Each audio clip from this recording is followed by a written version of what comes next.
யாத்ராகமம் 1வது அதிகாரம்.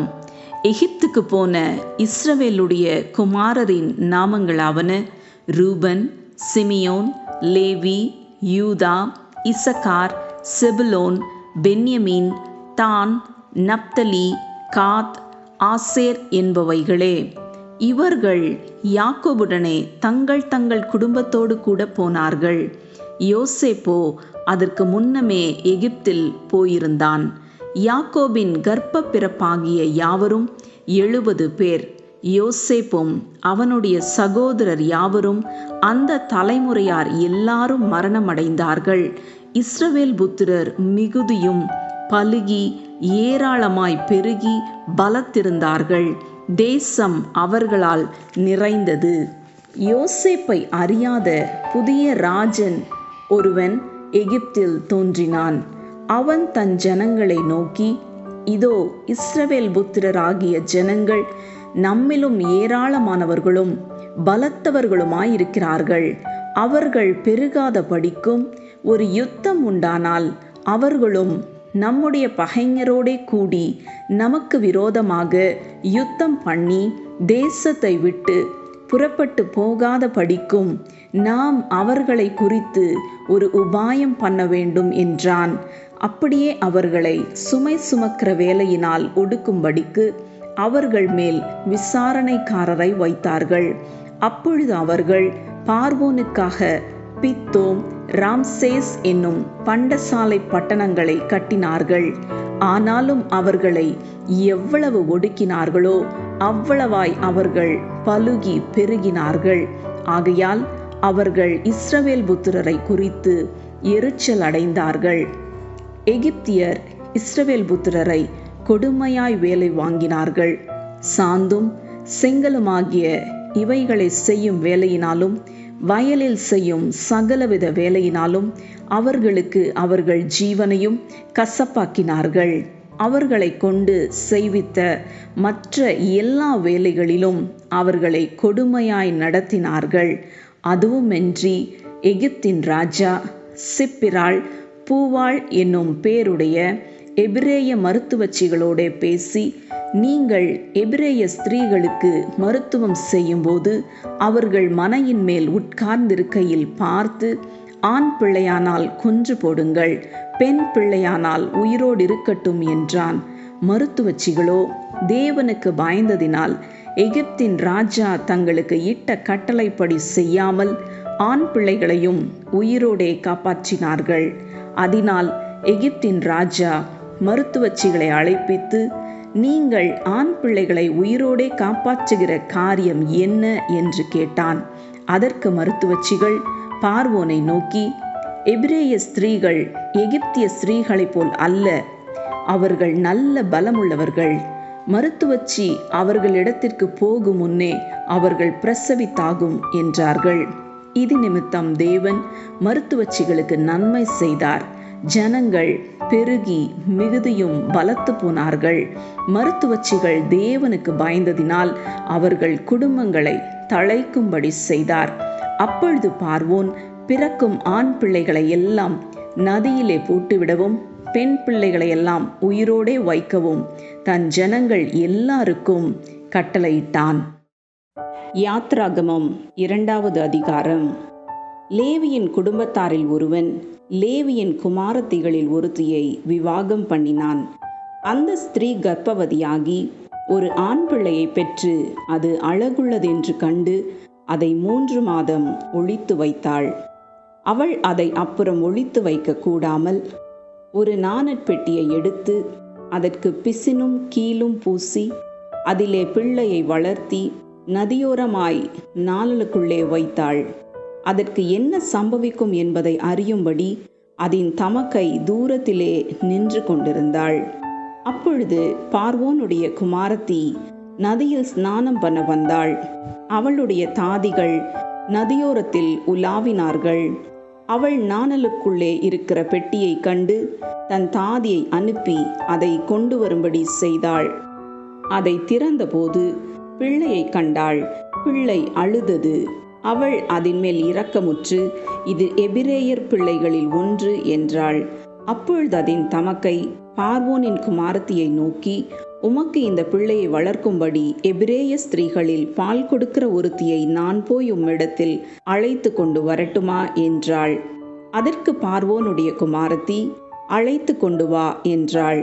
இந்த பெண் போய் பிள்ளையின் தாயையே அழைத்து கொண்டு வந்தாள். பார்வோனுடைய குமாரத்தி அவளை நோக்கி, நீ இந்த பிள்ளையை எடுத்து கொண்டு போய் அதை எனக்கு வளர்த்திடு, நான் உனக்கு சம்பளம் கொடுக்கிறேன் என்றாள். அந்த ஸ்திரீ பிள்ளையை எடுத்து கொண்டு போய் அதை வளர்த்தாள். பிள்ளை பெரிதான போது அவள் அதை பார்வோனுடைய குமாரத்தியினிடத்தில் கொண்டு போய் விட்டாள். அவளுக்கு அவன் குமாரனானான். அவள் அவனை ஜலத்தினின்று எடுத்தேன் என்று சொல்லி அவனுக்கு மோசே என்று பெயரிட்டாள். மோசே பெரியவனான காலத்தில் அவன் தன் சகோதரரிடத்தில் போய் அவர்கள் சுமை சுமக்கிறதை பார்த்து, தன் சகோதரராகிய எபிரேயரில் ஒருவனை ஒரு எகிப்தியன் அடிக்கிறதை கண்டு அங்கும் இங்கும் பார்த்து ஒருவரும் இல்லை என்று அறிந்து எகிப்தியனை வெட்டி அவனை மணலிலே புதைத்து போட்டான். அவன் மறுநாளிலும் வெளியே போனபோது எபிரேய மனுஷர் இருவர் சண்டை பண்ணி கொண்டிருந்தார்கள். அப்பொழுது அவன் அநியாயம் செய்கிறவனை நோக்கி, நீ உன் தோழனை அடிக்கிறது என்ன என்று கேட்டான். அதற்கு அவன், எங்கள் மேல் உன்னை அதிகாரியாகவும் நியாயாதிபதியாகவும் ஏற்படுத்தினவன் யார்? நீ எகிப்தியனை கொன்று போட்டது போல என்னையும் கொன்று போட நினைக்கிறாயோ என்றான். அப்பொழுது மோசே, காரியம் நிச்சயமாக வெளிப்பட்டது என்று பயந்தான். பார்வோன் அந்த காரியத்தை கேள்விப்பட்ட போது மோசேயை கொலை செய்ய வகை தேடினான். மோசே பார்வோனிடத்தினின்று தப்பியோடி மீதியான் தேசத்தில் போய் தங்கி ஒரு துறவண்டையிலே உட்கார்ந்தான். மீதியான் தேசத்து ஆசாரியனுக்கு 7 குமாரத்திகள் இருந்தார்கள். அவர்கள் தங்கள் தகப்பனுடைய ஆடுகளுக்கு தண்ணீர் காட்டும்படிக்கு அங்கே வந்து தண்ணீர் மொண்டு தொட்டிகளை நிரப்பினார்கள். அப்பொழுது மேய்ப்பர்கள் வந்து அவர்களை துரத்தினார்கள். மோசே எழுந்திருந்து அவர்களுக்கு துணை நின்று அவர்களுடைய ஆடுகளுக்கு தண்ணீர் காட்டினான். அவர்கள் தங்கள் தகப்பனாகிய ரெகுவேலிடத்தில் வந்தபோது அவன், நீங்கள் இன்று இத்தனை சீக்கிரமாய் வந்தது என்ன என்று கேட்டான். அதற்கு அவர்கள், எகிப்தியன் ஒருவன் மேய்ப்பரின் கைகளுக்கு எங்களை தப்புவித்து எங்களுக்கு தண்ணீர் மொண்டு கொடுத்து ஆடுகளுக்கும் தண்ணீர் காட்டினான் என்றார்கள். அப்பொழுது அவன் தன் குமாரத்திகளை பார்த்து, அவன் எங்கே? அந்த மனிதனை நீங்கள் விட்டு வந்தது என்ன? போஜனம் பண்ணும்படிக்கு அவனை அழைத்து கொண்டு வாருங்கள் என்றான். மோசே அந்த மனிதனிடத்தில் தங்கியிருக்க சம்மதித்தான். அவன் சிப்போராள் என்னும் தன் குமாரத்தியை மோசேக்கு கொடுத்தான். அவள் ஒரு குமாரனை பெற்றாள். நான் அந்நிய தேசத்தில் பரதேசியாய் இருக்கிறேன் என்று சொல்லி அவனுக்கு கெர்சோம் என்று பெயரிட்டான். சில காலம் சென்ற பின் எகிப்தின் ராஜா மரித்தான். இஸ்ரவேல் புத்திரர் அடிமைத்தனத்தில் தவித்து முறையிட்டு கொண்டிருந்தார்கள். அவர்கள் அடிமைத்தனத்திலிருந்து முறையிடும் சத்தம் தேவ சந்நிதியில் எட்டினது. தேவன் அவர்கள் பெருமூச்சை கேட்டு தாம் ஆபிரகாமோடும் ஈசாக்கோடும் யாக்கோபோடும் செய்த உடன்படிக்கையை நினைவு கூர்ந்தார். தேவன் இஸ்ரவேல் புத்திரரை கண்ணோக்கினார். தேவன் அவர்களை நினைத்தருளினார். யாத்ராகமம் 3வது அதிகாரம். மோசே மீதியான் தேசத்து ஆசாரியனாயிருந்த தன் மாமனாகிய எத்திரோவின் ஆடுகளை மேய்த்து வந்தான். அவன் ஆடுகளை வனாந்திரத்தின் பின்புறத்திலே ஓட்டி தேவ பர்வதமாகிய ஓரேப் மட்டும் வந்தான். அங்கே கர்த்தருடைய தூதனானவர் ஒரு முட்செடியின் நடுவிலிருந்து உண்டான அக்கினி ஜுவாலையிலே நின்று அவனுக்கு தரிசனமானார். அப்பொழுது அவன் உற்று பார்த்தான். முட்செடி அக்கினியால் ஜுவாலித்து எரிந்தும் அது வெந்து போகாமல் இருந்தது. அப்பொழுது மோசே, இந்த முட்செடி வெந்து போகாதிருக்கிறது என்ன? நான் கிட்ட போய் அந்த அற்புத காட்சியை பார்ப்பேன் என்றான். அவன் பார்க்கும்படி கிட்ட வருகிறதை கர்த்தர் கண்டார். முட்செடியின் நடுவிலிருந்து தேவன் அவனை நோக்கி, மோசே, மோசே என்று கூப்பிட்டார். அவன், இதோ அடியேன் என்றான். அப்பொழுது அவர், இங்கே கிட்டி சேராயாக, உன் கால்களில் இருக்கிற பாதரட்சையை கழற்றி போடு, நீ நிற்கிற இடம் பரிசுத்த பூமி என்றார். பின்னும் அவர், நான் ஆபிரகாமின் தேவனும் ஈசாக்கின் தேவனும் யாக்கோபின் தேவனுமாகிய உன் பிதாக்களுடைய தேவனாயிருக்கிறேன் என்றார். மோசே தேவனை நோக்கி பார்க்க பயந்ததினால் தன் முகத்தை மூடிக்கொண்டான். அப்பொழுது கர்த்தர், எகிப்தில் இருக்கிற என் ஜனத்தின் உபத்திரவத்தை நான் பார்க்கவே பார்த்து ஆளோட்டிகளின் நிமித்தம் அவர்கள் இடுகிற கூக்குரலை கேட்டேன். அவர்கள் படுகிற வேதனைகளையும் அறிந்திருக்கிறேன். அவர்களை எகிப்தியரின் கைக்கு விடுதலையாக்கவும் அவர்களை அந்த தேசத்திலிருந்து நீக்கி கானானியரும் ஏத்தியரும் எமோரியரும் பெர்சியரும் ஏவியரும் எபூசியரும் இருக்கிற இடமாகிய பாலும் தேனும் ஓடுகிற நலமும் விசாலமுமான தேசத்தில் கொண்டு போய் சேர்க்கவும் இறங்கினேன். இப்பொழுது இஸ்ரவேல் புத்திரரின் கூக்குரல் என் சந்நிதியில் வந்து எட்டினது. எகிப்தியர் அவர்களை ஒடுக்குகிற ஒடுக்குதலையும் கண்டேன். நீ இஸ்ரவேல் புத்திரராகிய என் ஜனத்தை எகிப்திலிருந்து அழைத்து வரும்படி உன்னை பார்வோனிடத்திற்கு அனுப்புவேன் வா என்றார்.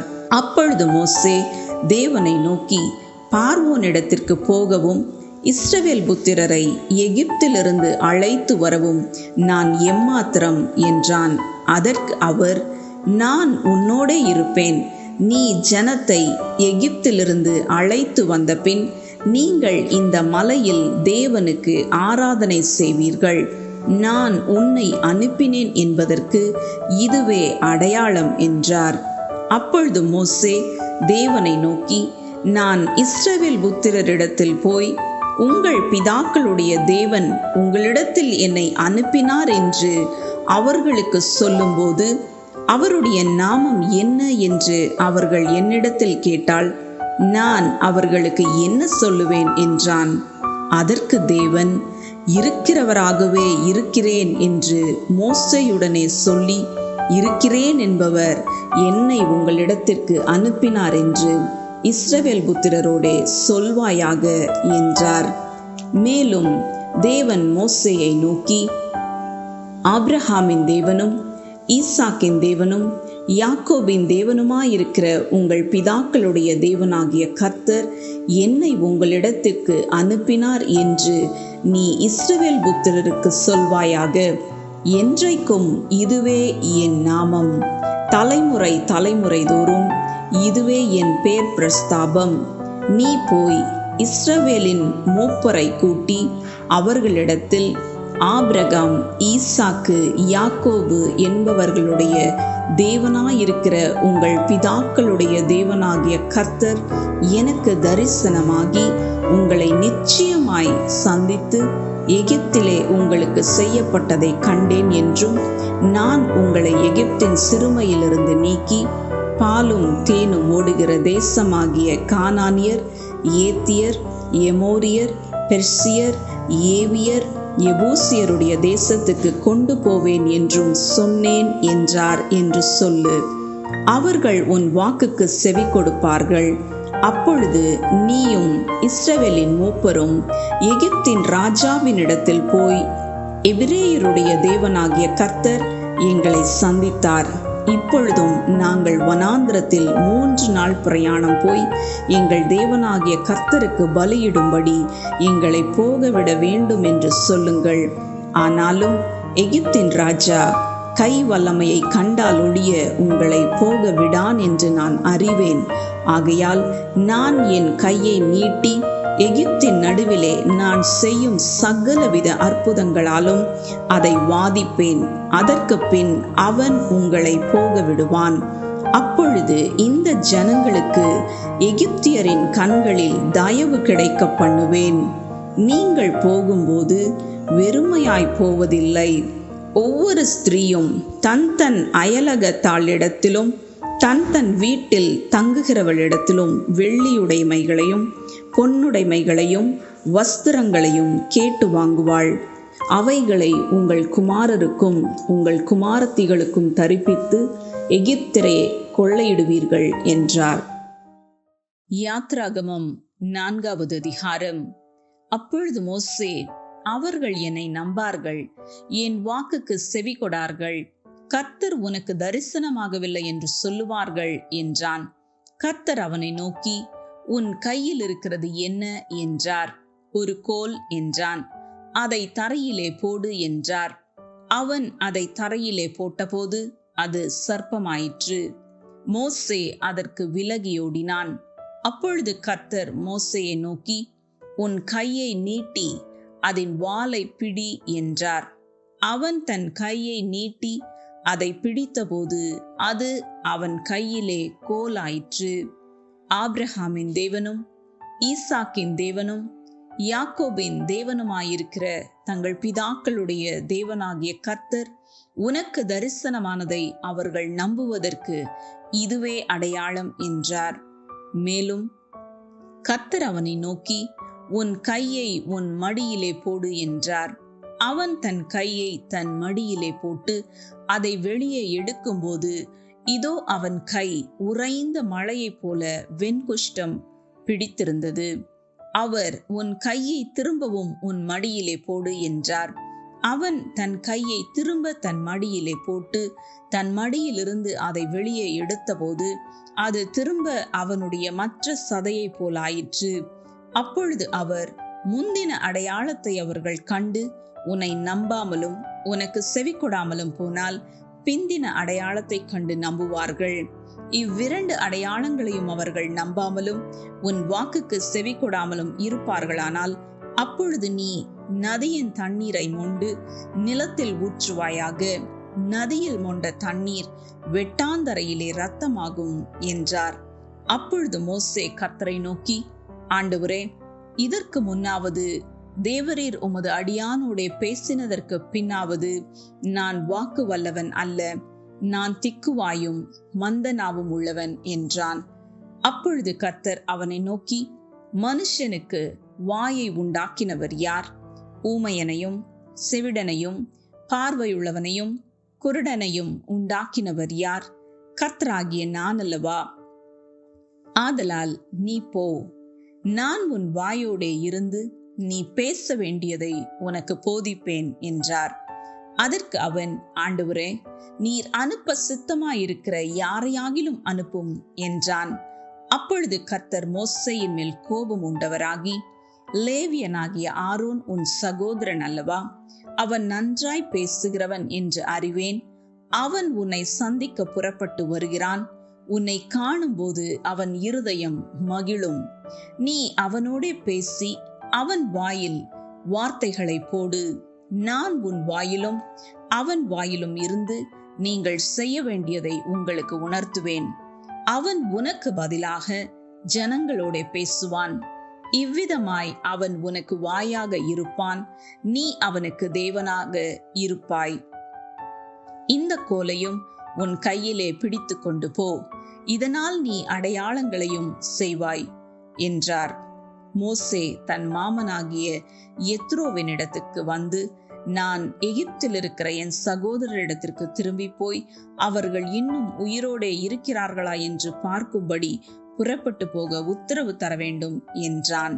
அப்பொழுது எத்ரோ மோசேயை நோக்கி, சுகமாய் போய் வாரும் என்றான்.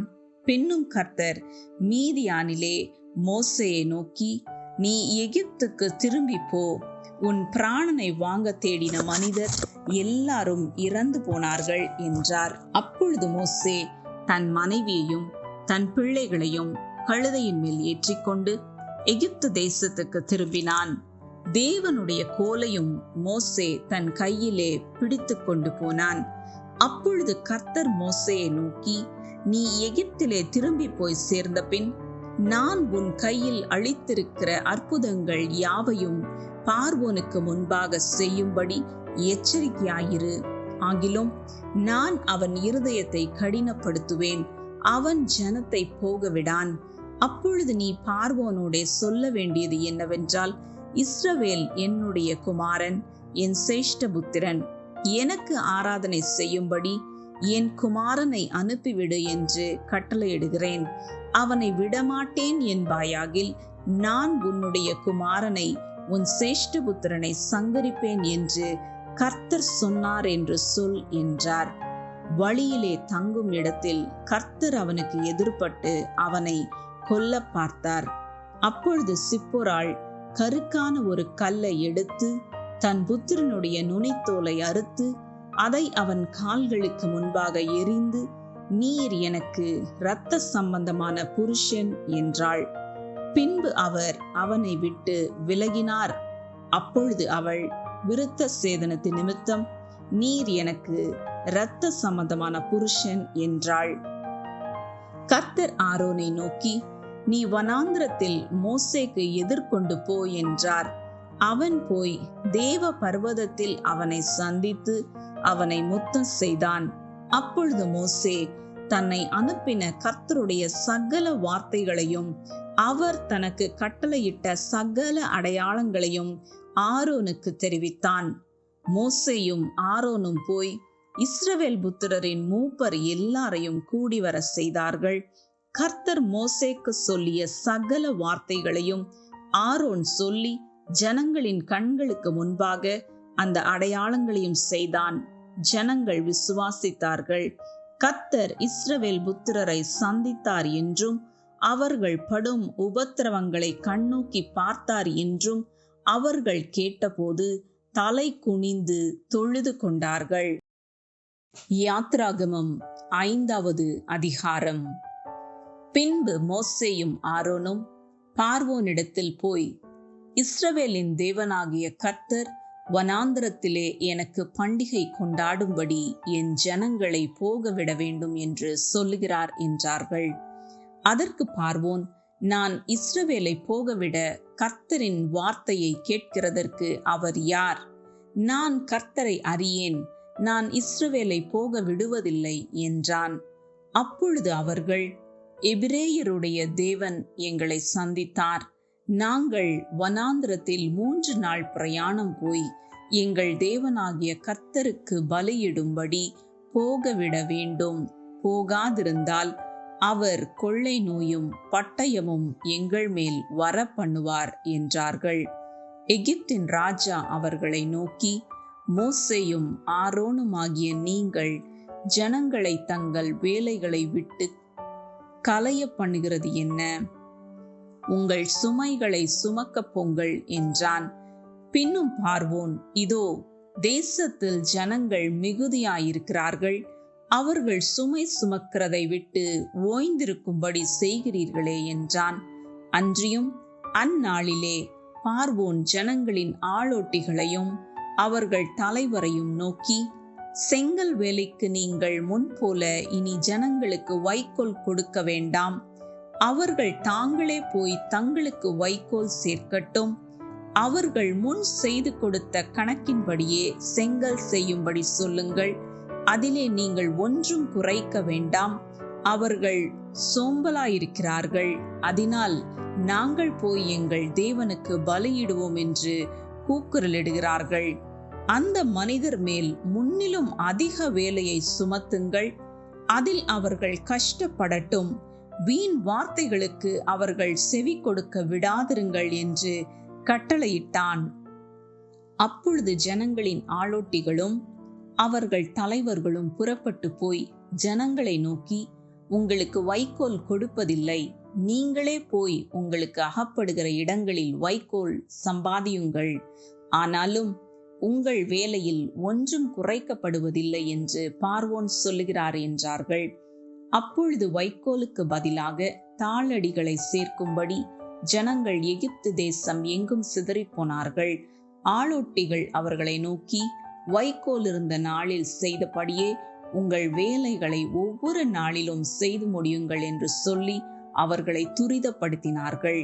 பார்வோனுடைய ஆளோட்டிகள் இஸ்ரவேல் புத்திரர் மேல் வைத்து அவர்களுடைய தலைவர்களை நோக்கி, செங்கல் வேலையில் நீங்கள் முன் செய்தது போல நேற்றும் இன்றும் ஏன் செய்யவில்லை என்று கேட்டு அவர்களை அடித்தார்கள்.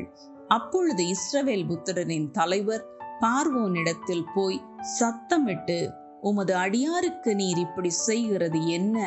உமது அடியாருக்கு வைக்கோல் கொடாதிருந்தும் செங்கல் அறுத்து தீர வேண்டும் என்று எங்களுக்கு சொல்லுகிறார்கள். உம்முடைய ஜனங்களிடத்தில் குற்றம் இருக்க உமது அடியாராகிய நாங்கள் அடிக்கப்படுகிறோம் என்றார்கள். அதற்கு அவன், நீங்கள் சோம்பலாயிருக்கிறீர்கள், அதனால் தான் போக வேண்டும், கர்த்தருக்கு பலியிட வேண்டும் என்கிறீர்கள். போய் வேலை செய்யுங்கள், உங்களுக்கு வைக்கோல் கொடுக்கப்படுவதில்லை. ஆனாலும் கணக்கின்படியே நீங்கள் செங்கலை ஒப்புவிக்க வேண்டும் என்றான். நீங்கள் ஒவ்வொரு நாளிலும் அறுத்து தீர வேண்டிய செங்கலிலே ஒன்றும் குறைக்கப்படாது என்று சொல்லப்பட்டதினாலே இஸ்ரவேல் புத்திரரின் தலைவர் தங்களுக்கு இக்கட்டு வந்தது என்று கண்டார்கள். அவர்கள் பார்வோனுடைய சமூகத்தை விட்டு புறப்படுகையில் வழியில் நின்ற மோசேக்கும் ஆரோனுக்கும் எதிர்பட்டு அவர்களை நோக்கி, நீங்கள் பார்வோனின் கண்களுக்கு முன்பாகவும் அவருடைய ஊழியக்காரரின் கண்களுக்கு முன்பாகவும் எங்கள் வாசனையை கெடுத்து எங்களை கொல்லும்படி அவர்கள் கையிலே பட்டயத்தை கொடுத்ததின் நிமித்தம் கர்த்தர் உங்களை பார்த்து நியாயம் தீர்க்க கடவர் என்றார்கள். அப்பொழுது மோசே கர்த்தரிடத்தில் திரும்பி போய், ஆண்டவரே, இந்த ஜனங்களுக்கு தீங்கு வர பண்ணினது என்ன? ஏன் என்னை அனுப்பினீர்?